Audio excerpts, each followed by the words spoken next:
I've delivered over 3,500 convention speeches to more than 3,000 different organizations over the past 45, 50 years. And I've learned that there's one thing that people do that invariably ruins the speaking experience for them as a speaker. And that is they think about themselves. I've had many of my clients come to me and say, hey, do you do private coaching? What do you need? They say, well, I've got a talk coming up and it really matters and I'm nervous. And I say, well, stop it. And they say, what? Thinking about yourself. They say, well, I wasn't thinking about myself. I was just nervous about the speech.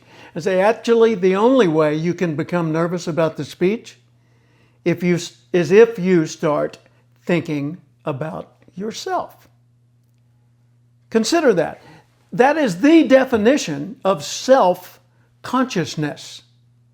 What we need to do when we're giving a speech is be audience conscious, message conscious, focused on serving them and getting our ideas across in a way that they can use it. In fact, one of the things I recommend is writing in your speech notes right at the top a little phrase, and have this every single time on every set of speech notes, whether it's something simple as some scribbled notes or a big complex script that you're going to be trying to work from.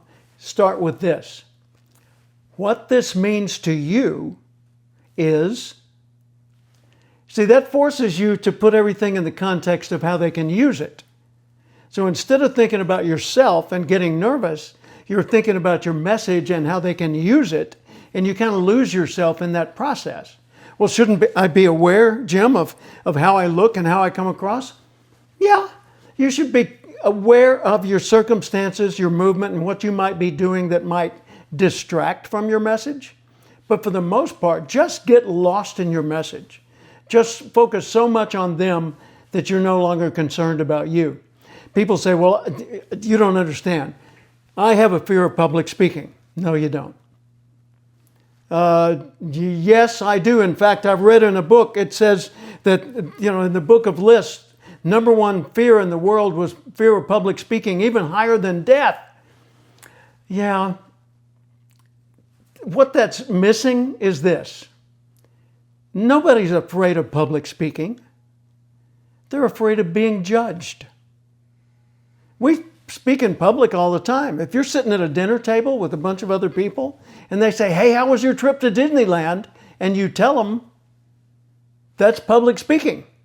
If you say, hey, everybody, not that way, this way, that's public speaking. We speak in public all the time. It's being judged.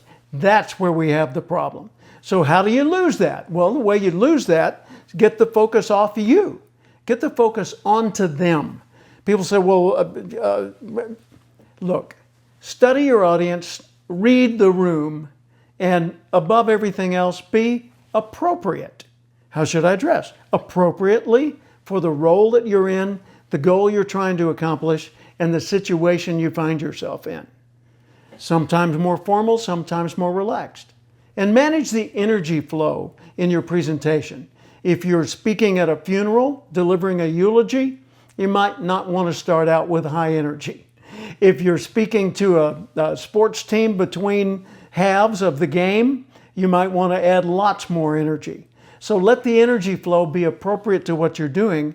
Start with an attention getter, build to a higher level of interest, make the key points up and down with energy, and then bring them up to a higher point where you bring it all to a close. And say, what this means to you is